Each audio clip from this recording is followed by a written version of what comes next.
All right. Surprise, surprise, everybody.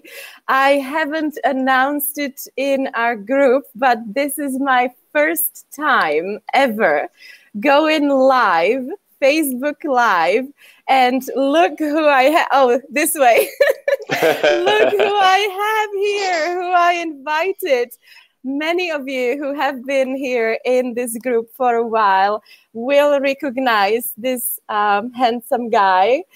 It's my friend Nick from California, from San Diego, who has been posting the free pronunciation classes in my group for years now.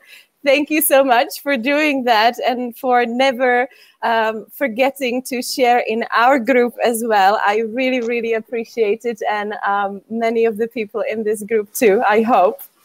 Anyways, for those of you who don't, well, some of you have never seen me on video. So first of all, my name is Nina. I hope you know. I started this group many, many years ago, but just now I'm becoming more active in the group. And I have been teaching English for the past 15 years. Nick, how long have you been teaching English this way? About 15 years. So I started teaching English in 2005, officially. Mm-hmm. So you must be the same age like me, 22. Pretty much. Yes, 22 years old, yes. So anyways, guys, we have decided to try this because both of us have been in touch with you for many years, with some of you for many years. And I have finally gathered the courage to come here live. And we have decided to just chit-chat about what Nick does and some tips for improving English. And let's see what happens for about 20, 30 minutes now, right? And if you have any questions, I will try to, like, if you see my eyes going like this, it doesn't mean that I am not listening. It means that I am in the group trying to see some questions if you have any questions in our group here. So let me check. Oh, yes, we already have someone. Vercio. Oh my God, hi, Veronica, yay, hi. Hi, Veronica. I can see the first comment, yeah. And there are 6 people watching right now. I cannot see who they are at the moment, but hello, everybody. I'm so happy you are guys here. And maybe let's start with saying a little bit more about who you are, what you do. And okay. Please, slowly, yes. Slowly. Yes. Right. Okay. My name is Nick Sacco. I am a teacher of English, and I am also the owner of Connect English. It is a language school system in San Diego, California. So we have 3 schools, and so officially I am the student services director. But of course, first, I am a teacher, and I love teaching, but because of administration and management, all of those things, I only teach a little bit. I teach the one pronunciation class every Wednesday, and so that's what makes me happy. I look forward And this was your idea. This was your idea, yeah. And, to go live on Facebook every Wednesday, yes. Yep. Yeah, because I miss teaching. When I was doing only management, only administration, it was necessary, but it wasn't satisfying.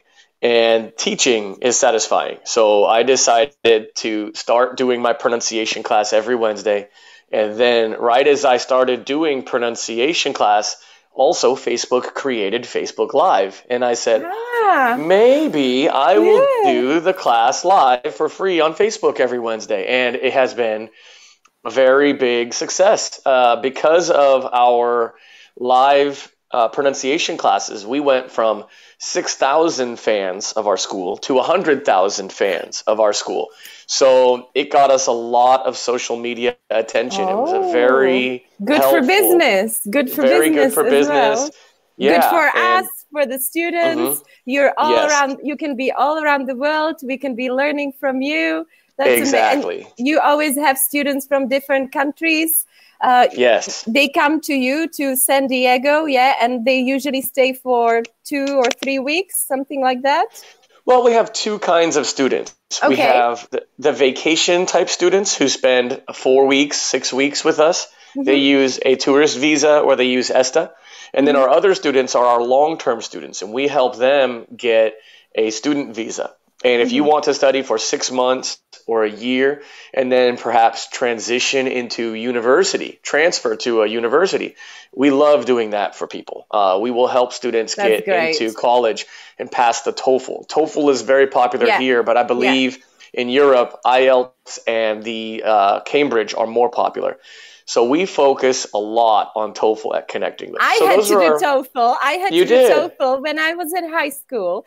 And I wanted to get a scholarship to go to an American high school. I had to do a TOEFL, and I got in. And this is how I ended up in Indiana, as you may know. Well, it was good for my English, but that was about it.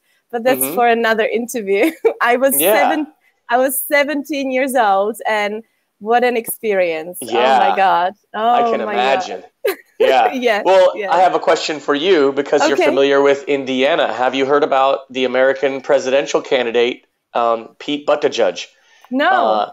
He's from Indiana. Great. And he's a Democrat. Yeah, he's a Democrat from Indiana. He's from the city of South Bend. Did you visit South Bend when you lived in Indiana?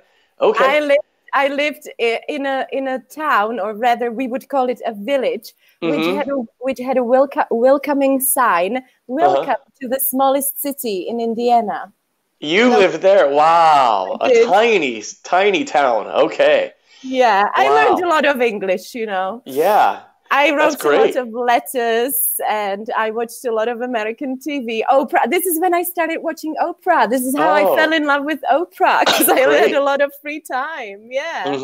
So that's like a century ago. Oh my God. Yeah. Thinking about high school. And it's always been my dream to go to California, not Indiana. Good. But I haven't had a chance yet. I know you're from San Diego. Why should I come to San Diego? I can give you a million reasons why you should come to Brno. Why should I come to San Diego? San Diego is, it's called, the nickname of San Diego is America's finest city. And there are a lot of reasons why San Diego is so fine. The weather is very nice. I have a request here. Slow down. I'm reading the comments. Hi, Indra.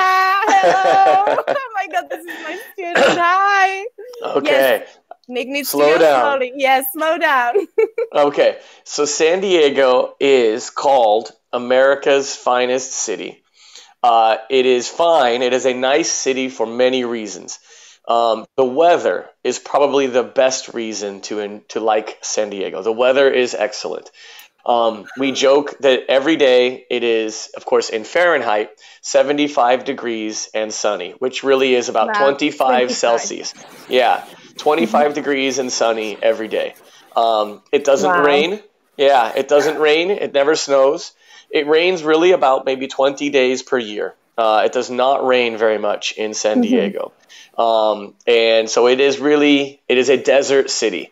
We also say it's where the desert meets the ocean. And so we get a very Mediterranean climate, we would call it. Right, yeah. So the weather is nice. Also, the people are very friendly here, very outgoing. We're so happy to talk to people.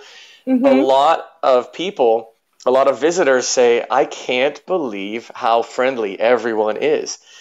They say, I'm walking down the street in my neighborhood, and every person in my neighborhood that I see says, hello, good morning.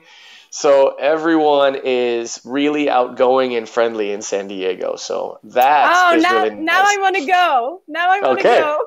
I'm campaigning for you to come to San Diego. I really want to do that. Yes. Also, it is a very multicultural city. So it has similarities to Los Angeles, but very big differences from Los Angeles because we're close. Nobody in San Diego is trying to be a movie star.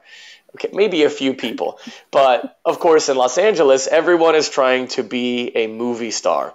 Is it really so? Is it really true? Like in the movies? Okay. Yeah. All the waitresses. Everybody in Los Angeles is a waiter or a waitress at a restaurant, but also waiting for the role. Waiting for the opportunity of a lifetime. And to be very honest, the movie La La Land, if you have seen La La Land, I think it's a very good movie, and it is very accurate about Los Angeles, how everybody is trying to be a star. And in San Diego, it's different. We are much more, we say, laid back. We are much more relaxed in San Diego. We're not trying to be movie stars here. This sounds like Prague and Brno. Probably. There's a strong contrast. We're much more laid back in Brno as well. We drink wine, Yeah, San Diego is a famous beer city. We have many, many beer, small or medium-sized beer companies in San Diego. That San Diego, Denver, and Portland, Oregon are the three best beer cities in the USA. Okay. So we are very proud of our beers from San Diego. So you guys, the guys here, Indra and other people watching, I can see comments here. San Diego, maybe a good place to go. Yes, it is. And now, Nick, a good place to come over here. Brno. Yeah, okay. Or the Czech Republic. Yeah. Now, regarding wine, we have, of course, the Napa Valley, which is north of here. But still, you can visit on a weekend with a flight. But we have some good wineries around San Diego. There is the Temecula Valley, which is 1 hour away. We even have some wineries in Escondido, which is about 30 minutes away. And those are good wineries. But then we have this really beautiful area in Mexico across the border called the Guadalupe Valley. And Guadalupe Valley is becoming Mexico's best wine producing region. So because of that, we have some excellent Mexican wines in the area as well. Mexican wines, never heard of. You only hear of tequila, of course. Yeah, exactly. And so they're very proud in the state of Baja California, which is adjacent to San Diego. They're very proud there of their wine production. And so we have good wine from Mexico now. We have a reaction. Sounds great. Excellent. Claire is already on her way to San Diego, aren't you, Claire? Yes, and so there's a lot to enjoy. Of course, the outdoors of San Diego are wonderful as well. The hiking, the surfing, that's what you love doing. Exactly. You love hiking, yes. Yeah, the weather is perfect for outdoor activity all through the year. Through the winter, hiking is great. It's also, there's snow about 2 hours away, so we can go snowboarding and skiing 2 hours from San Diego. And so it's really easy to enjoy outdoor adventure in San Diego, and I love that so much. What else do you like to do when you don't work? Because I know you work a lot. Yes. You are a workaholic, so yes. I like to escape from cell phone service. So if you go from San Diego, if you go 2 hours east, you can be in the Anza Borrego Desert, which is a beautiful desert. And you can escape from your cellular phone out there. You can spend 2 or 3 days camping in the canyons and in the mountains of the Anza Borrego Desert. So I love that place. I also love... We call it detox, yeah? Yes, definitely. It's it's easy to disconnect if you go 2 hours to the desert out there. And then also I like water sports, so I like to kayak. I own some kayaks, and I have some sup boards. And so I like to go to the bay and to the coves and to the beaches and go out on the ocean. And then my other hobby is really fun. This is interesting. It's similar to kayaking. There is a beautiful concert venue in San Diego called Humphreys. And Humphreys has good bands, some famous bands. Bob Dylan, Boston, Alt J. Some of my favorite bands play there. And part of the venue is next to the bay. And because of that, I can take my boats onto the bay and watch the concerts for free. And so I like to take my friends onto the bay to listen to the concerts for free at Humphreys. We did that last night. Last night the band was a Queen cover band. So it was they played all of the favorite Queen songs. Another one, Bites the Dust. Bohemian Rhapsody. Yeah, is it also very big now because of the movie? Exactly. Yeah. Same here. Yeah. Yeah. And so last night, my friends and I floated on the bay to watch and listen to a Queen cover band, and it was so much fun. And that's one of my other hobbies in the summertime is floating to those concerts. It's fun. Never heard that from anyone. And you don't have to pay for a ticket. I got it. Yes. So those are my hobbies. Okay. I'm speechless now. I don't know what to say. Okay, maybe let's talk about learning English. Great.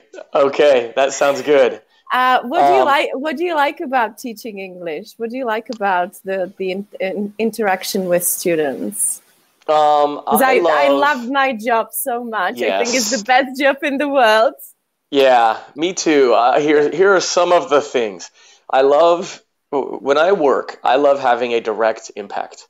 I love that my work does something immediately and directly for someone. Impact. Yes. And so before I was a teacher, I worked in a very boring office job, and my brain was just bored. And when I would work, it didn't change much. Nothing happened very important because nothing important happened because of my work. Yeah. Teaching English, every day I have an opportunity to help someone with even just some vocabulary. I can teach them a new phrase, some new phrasal verbs, new slang, or help them with verb tenses. And it's so easy as a teacher to see your work making a difference. And I love that so much. It has been, it's the reason why I have never stopped loving teaching. I've never doubted that I like my job because every day I'm making a difference for people. And other reasons I like to learn about other cultures. I have learned so much about the world through my job. I've learned about, I remember the first time I met a Saudi student, and I was like, oh, wow, a real Saudi guy. And of course, since then, more Saudis have been traveling and learning around the world. And so now I've learned so much more about Saudi culture and about Islam from Saudis. I had no idea about the culture and about their religion, and now I feel I understand their religion much better, and I can be more sensitive to what matters to them. Which is quite important nowadays, especially in America. Yeah, in a multicultural world, and as the world mixes more and more, being able to understand other cultures is so important. For example, with Turkish students, I thought Turks spoke Arabic until I started teaching English, and I said, duh. Obviously, Giselle, darling, Canim, I hope you're not watching this. One of my core teachers is originally from Turkey. She's on holiday now. Okay. I should not tag her in this. She hates when she hears this. Yes. And I was one of the people who made that mistake.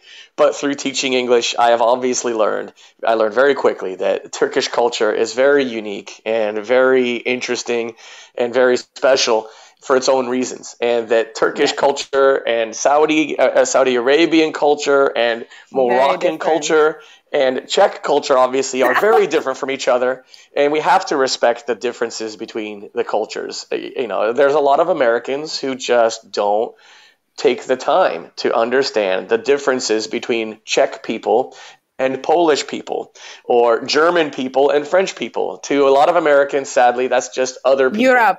Yeah, that's Europe. And there are so many things to learn about the people of the world. And luckily, through my job, I can learn about the cultures of the world. I know Koreans, I know Thai students. I have Indian friends now. I have Brazilian friends, Turkish friends, Russian friends, and Czech friends, of course. Yes. So I love it. It makes me so happy. Have you ever had a Czech student in your school? Do you remember a Czech student? Yes. We had a couple. Not enough, but we have had a couple.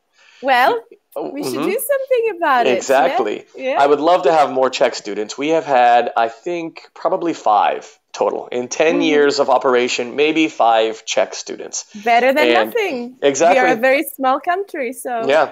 So I've been very happy to have those 5 Czech students. We've never, for example, had an Austrian student. Not a single student from Austria has ever come to Connect English. We've had a few Germans, of course, but no Austrians, a few Czech students, only 1 student from Greece ever. And for example, so some countries bring a lot of students to the USA, and some countries not many, and some countries 0. But I love learning about the different countries, the different cultures. And which nationality do you think has the most difficulties with learning English? I would say that the East Asian languages are the most different from English, and so there's so much. They're the characters that they use, right? The Chinese language characters are completely different. Whereas at least in the Czech language, the characters are similar enough to English, but of course pronounced differently. So a Czech person can read the English characters, the English letters, and make some sense. Well, for a Chinese person or a Thai person, they have to learn a new alphabet and completely different pronunciation. So it's much more, I think it's most difficult for East Asian languages. And I'm so proud of them for how courageous they are to try, because there are so many Chinese, Korean, Japanese, and Thai students learning English around the world and in the USA. So I'm very proud of them for their courage to try to learn a completely different language, because I'm very afraid of trying to learn Japanese or Korean or Chinese. I think it would be so difficult. So, yeah. And you speak Spanish and Portuguese. Portuguese. So, yes, Spanish and Portuguese. Yeah, Spanish. It's easy to learn Spanish in California because we are neighbors with Mexico. And after learning Spanish in high school and in college, I used it very frequently in San Diego, but then traveled to Brazil and lived in Brazil. And learning Portuguese was a little bit easier because I knew Spanish already. And because there are similar structures.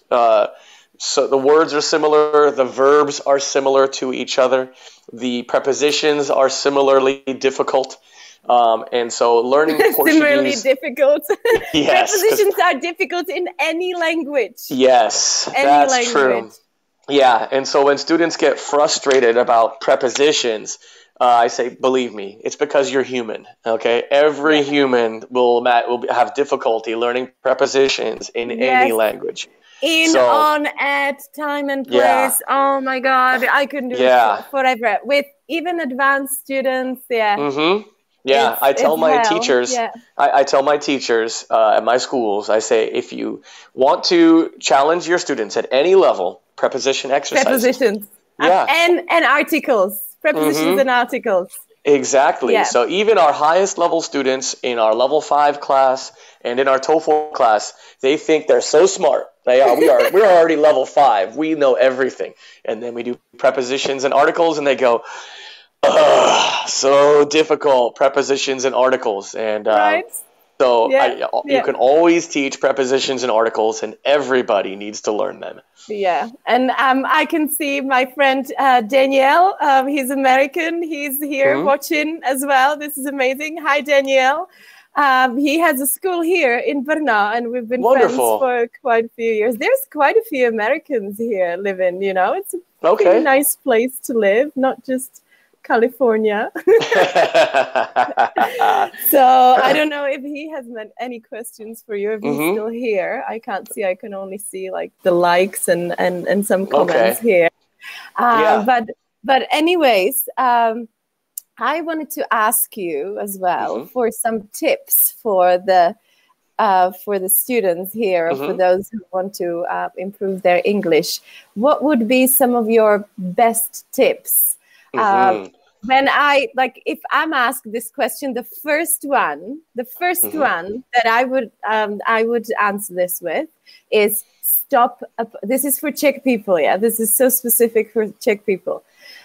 Stop apologizing for bad English. So it's not just Czech people, yeah. Many people do it.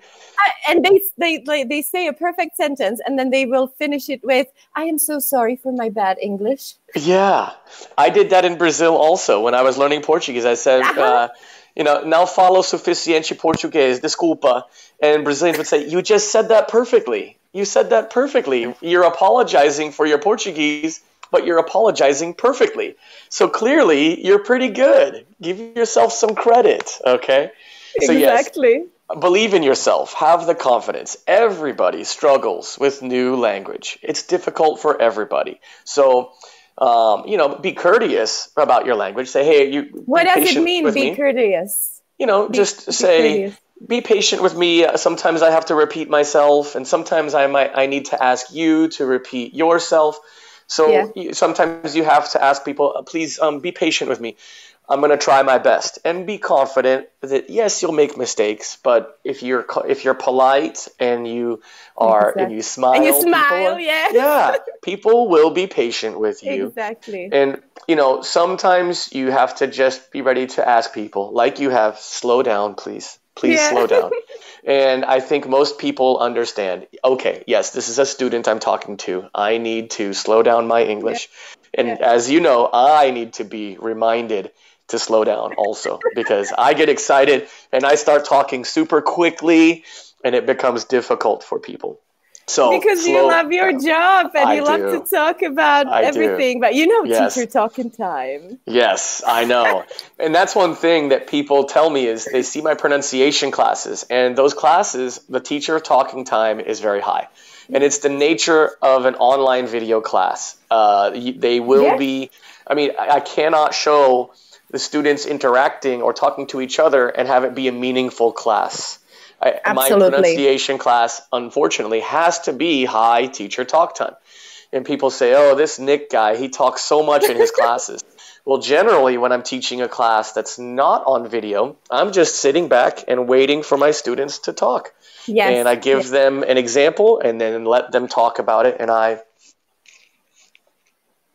So what did you do yesterday? Yeah, yesterday was Wednesday. Yes. You went to this concert, so you didn't do you did a live before in the afternoon. Exactly. Yeah? Well, my schedule yesterday was funny. I got a call at 8:00 in the morning from one of my campus directors who said, "Nick, this teacher is sick. You need to come in and you need to teach this morning." And I said, "Okay." And I love teaching, but I had it was a busy day yesterday. So I was teaching in the morning. And then I went to a different campus, the Pacific Beach campus, and I taught the free pronunciation class on Facebook Live. You need to post it. You need to post it in our group after this, yeah? Okay, I'll post the class from yesterday in the group. And then after the pronunciation class, I exercised a little bit. I went to the gym, and then I floated to the concert at Humphreys. I floated with my friends to see the Queen cover band. So it was a very busy day yesterday. It was go, go, go, go, go. And now today, Thursday, I have more time to slow down and do this video with you and take my time, and it's not as busy of a day today. And I'm very happy about that because it has been a very busy week. Well, good for you. Good for you. And actually, some of the ladies here might be seeing you for the second time today, actually, because we haven't mentioned it yet in this interview, but this is actually our second interview today. We did another live interview in my paid group. It's called, I don't know if you understood when you were there, in Czech, Zamiluj se do angličtiny. My group is called Fall in Love with English. Yeah, so Excellent. We were in another group just for ladies, it's like a VIP club, but maybe some of the ladies, I saw Paya. Hi, Paya, she's in both groups. Hi, so Paya. Just explaining what happened. She's such a hardworking student. I'm so proud of her as well. So we have been actually chatting after all these years for quite a while today, yeah, on video and in front of so many people. This is crazy. So I will let you go, I think, now. And but let's do it again. Yeah, definitely. Let's do it again. So I'll let you go, but tell us what you're doing after this. What are you doing after this? Admin, yes, you mentioned. Answering emails, yeah. Well, sadly, you had your concert yesterday. Yeah, exactly. And it's going to be a fun weekend. It's going to be a beautiful weekend in San Diego. And so I'm excited to relax and take it easy in town. So I'm happy to work all day today. But this has been and will be the highlight of my day right now. Interacting with you interacting with your students. It's very fun, and I'm very happy to do it again. There's a question. I just saw a question. Oh, this is my good friend and colleague, Sharka. Hi, Sharka. Hi, Sharka. She has a question. What do you think about teaching British English, American English, or global English? Do you combine them, or you go strictly with one of these? Thank you. Well, California English is a especially cool type of American English. And so obviously our vocabulary is different and our pronunciation is different from British English, but it's even unique within American English. So we definitely... Sorry, I'm not laughing at you. I'm laughing at I see it. So we definitely emphasize the Californian-ness of our English because it is what's unique about our schools. But we definitely need to spend time acknowledging British English, teaching some British English, talking about the differences between British English and American English and California English. Because many students arrive at Connect English at my schools, they already have learned British English. They know what a lorry is. A lorry in British English, we never call it a lorry. Lorry is a woman's name. A lorry is a woman's name in English, and that's it. It's a truck in English. Yeah. If you don't have a flat in the USA, you have an apartment in the USA. We don't drink a lot of tea in the USA, but the British obviously drink a lot of tea. So we definitely have to spend time saying what you're learning is a special kind of English. It's American English and it's California English. But we have to acknowledge that British English is also widely recognized as one of the most universal styles of English around the world. It's always a competition between American English and the Queen's English. And we have to acknowledge that. We're not going to say, oh, don't worry about British English. You have to think about British English. Half of the people around the world that you will talk to in English have learned British English. So it is important to recognize it and to teach some elements of it and contrast it with American English so that students can recognize when they're speaking to a British English trained person that there will be some differences and there will be a little bit of confusion, hopefully only a little bit of confusion. Yeah, well, in the end, it's important that we can all speak English and communicate with each other, no matter what accent or pronunciation we have, as long as we manage to pass on the correct message, because that's why you're doing these pronunciation classes, because there can be so many mix-ups and you send a different message out that you want if you pronounce things differently. So it's quite important, this pronunciation work that you're doing. And as we can see from my Slovak colleague, my dear Litka, who I have met several times at English conferences in Slovakia, you are very hot, and she's sending love to both of us. She might have fallen in love with you. So Nick, in our previous interview, you mentioned you're single, so you're always welcome here. And Litka, you can come and visit Brno anytime, Okay. Well, it sounds like... Let's wrap up with this. Okay. I will see you in Brno soon. I will go. Litka is one hardworking teacher. She might be working more than you. So, when we talked about this dating situation that you are not so good at dating because you work so hard, Yeah. Okay. Yeah, Some exactly. of us do too, you know, even the women do. Well, I know how hard you work, and Litka, I imagine you work hard too. So I'll see you in Brno soon. I will. I promise I will go there in my life. I will go to Brno. I hope so, and I promise I'll go to San Diego. Okay, let's do it. Nick, thank you so much for doing this. I have enjoyed this so much. Although I was really nervous about this, I think we did a good job. What do you think, guys? Did we do a good job? Yeah, tell us in the comments. Yes, please. And if you have any questions, Nick has always been here. Nick has been in this group for many, many years. So if you have any questions, you can continue. He will just be, you know, answering some emails, doing boring stuff. So I guess that it will be more exciting to jump into the Facebook group once in a while. Yes. I've started packing. There's no way back. Get ready to marry soon. I had no idea that this was going to be so successful. I love to be the matchmaker, you guys. Yes, amazing, amazing. I know you're speechless. You can't say anything, right? Yeah, I am. Okay, well, let's do this again soon. Let's do more videos. I love it, Nina. This is so much fun. I will be doing, you guys, I will be doing more interviews with other people here in the group as well. Some interesting people from other countries, other teachers, not just teachers. And also, I thought it would be a good idea if you could jump, one of you, if you could jump on the call with me. So think about it. You could practice English with me. What do you think? Yeah. So thank you, Nick. And I'll see you in the group. Ciao, okay, thanks, everybody. Nina. Talk to you again soon. Have a good day. Bye-bye, students. Bye-bye. Have a good day.